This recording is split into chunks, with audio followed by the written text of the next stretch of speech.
you my number one, just make you my numero uno.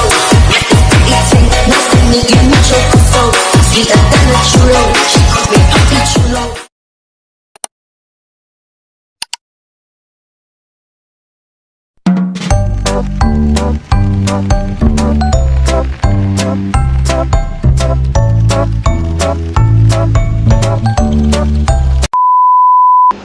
Assalamualaikum warahmatullahi wabarakatuh. Halo. Perkenalkan, nama saya Nika Asfa dengan NIM 12880101199 dari Administrasi Publik kelas C. Pertama-tama saya akan menjelaskan tentang fungsi dan ragam bahasa. Apa sih fungsi dari bahasa? Yang pertama ada komunikasi, yaitu menyampaikan informasi, ide, dan perasaan antar individu. Dan yang kedua ada identitas nasional, yaitu memperkuat identitas bangsa dan kesatuan. Yang ketiga ada pendidikan. Bahasa ini menjadi medium pengajaran di sekolah. Yang keempat ada budaya. Bahasa menyimpan kekayaan budaya, sastra, dan tradisi yang menjadi warisan bangsa Indonesia. Yang kelima ada administrasi dan hukum. Bahasa ini digunakan dalam dokumen resmi dan perundang-undangan. Ada juga fungsi lainnya seperti alat mengekspresikan diri, alat berintegrasi dan beradaptasi sosial, dan alat kontrol sosial, dan masih banyak lagi. Dan sekarang ragam bahasa. Ragam bahasa terbagi menjadi dua, yaitu berdasarkan cara berkomunikasi dan berdasarkan situasi pemakaian. Di sini ada bahasa formal, bahasa informal, bahasa ilmiah, dan bahasa gaul. Itu termasuk ke dalam situasi pemakaian. Dan berdasarkan cara komunikasi, yaitu tentang lisan dan tulisan. Ragam ini mencerminkan kekayaan dan keragaman budaya bangsa Indonesia. Itu penjelasan tentang fungsi dan ragam bahasa.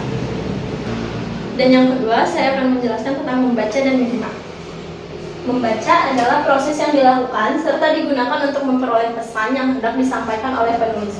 Ada juga tujuan membaca, yaitu memperoleh informasi dan memahami makna bacaan. Ada juga teknik membaca. Yang pertama ada SQ3R, yaitu seperti survei-survei bacaan, question, reading, recall, dan review. Dan ada juga scanning. Scanning adalah untuk mendapatkan suatu informasi dengan cepat dan akurat. Dan ada juga skimming. Skimming yaitu menyerap informasi penting dan memahami topik bagian penting, fakta, dan opini. Ada juga memperoleh kesan umum seperti dari buku, artikel, jurnal, dan lain-lain. Dan untuk menemukan bahan yang diperlukan. Di sini juga ada langkah-langkah membaca kritis. Yang pertama, memahami isi dari bacaan, seperti paham ide pokok, mengetahui fakta dan detail penting, dan buat simpulan berupa interpretasi dari ide pokok. Dan yang kedua, menguji keakuratan dari sumber bacaan, seperti membandingkan bacaan dengan sumber-sumber lainnya. Dan membaca gambar, ini seperti membaca grafik, tabel, dan barcode. Dan di sini ada menyimak. Menyimak adalah memperhatikan dengan seksama apa yang diucapkan oleh penutur untuk mendapatkan suatu informasi.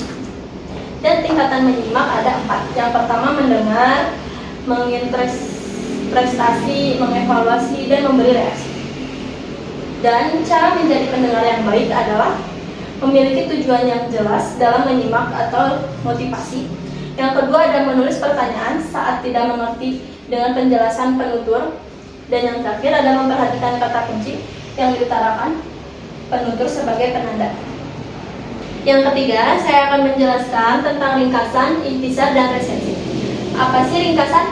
Ringkasan adalah memendekkan suatu bacaan dengan mengambil intisarinya tanpa mengubah struktur wacana. Ada juga tujuan dari ringkasan, yaitu membantu para pembaca mengetahui isi buku yang tebal dalam waktu singkat.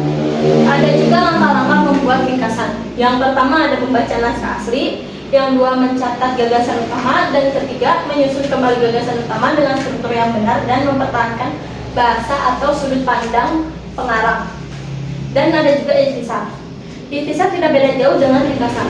Ikhtisar juga sama, memendekkan suatu bacaan dengan mengambil intisari tanpa terikat struktur wacana. Dan tujuannya membantu pembaca mengetahui isi buku tebal dalam waktu singkat. Langkahnya yaitu yang pertama ada membaca naskah asli, yang kedua mencatat gagasan utama, dan yang terakhir menyusun kembali gagasan utama tanpa terikat pada struktur wacana. Namun, gagasan asli pengarang harus dipertahankan. Dan bentuk istisar ini ada bagan, kerangka, dan kalimat. Lalu ada resensi. Apa itu resensi? Resensi adalah ulasan atau tinjauan kritis terhadap suatu karya seperti buku, film, atau karya seni lain. Tujuan dari resensi ini yaitu memotivasi para pembaca, memberi informasi khalayak, memberi kritik, koreksi, dan memaparkan kurang lebihnya buku. Lalu ada menjadi penghubung antara keinginan pembaca dan penulis. Ada juga unsur-unsurnya seperti jenis buku, identitas buku, contohnya seperti penulis, penerbit, tahun terbit, tanggal halaman, harga buku, dan ada juga keunggulan dan kelemahan buku. Di sini ada langkah-langkah untuk membuat resensi. Yang pertama, membaca dengan cermat. Yang kedua, menulis kelemahan dan kelebihan dan info lainnya. Yang ketiga, bandingkan dengan buku-buku lain dengan topik yang sama. Dan yang terakhir, membuat ringkasan dan ikhtisar terlebih dahulu. Dan yang keempat ada diksi. Di sini ada beberapa pengertian tentang diksi. Yang pertama, diksi adalah hasil dari proses memilih kata tertentu untuk dipakai dalam kalimat, alinea, dan wacana. Yang kedua, yaitu pemilihan kata yang dilakukan bila tersedia jumlah kata yang artinya hampir sama atau bermiripan.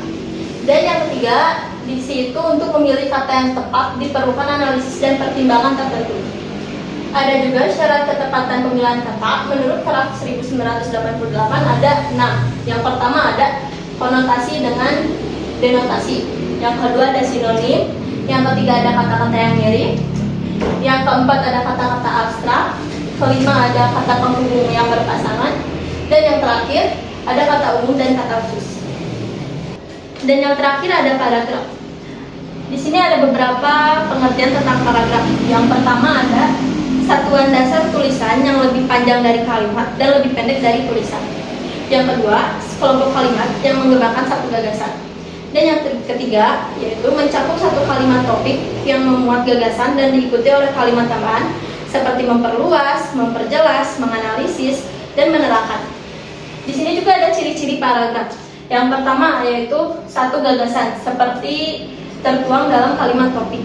Dan yang kedua ada beberapa informasi seperti kalimat penjelas atau kalimat pengembang.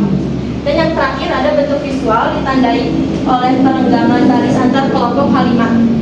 Di sini juga ada gagasan utamanya yaitu kalimat topik, implisit atau eksplisit. Ada juga kalimat topik seperti di awal atau di akhir atau di awal dan di akhir. Di sini ada ciri-ciri paragraf yang benar, yaitu kepaduan seperti kata kunci, kata ganti, kata transisi atau konjungsi. Dan ada kesatuan, yaitu fokus pada gagasan utama. Dan yang terakhir ada kelengkapan. Sekian penjelasan dari saya.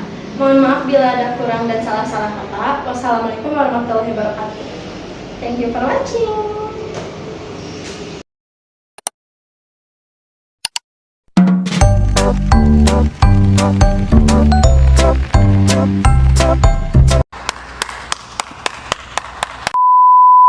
Terima kasih sudah menonton dan sampai jumpa.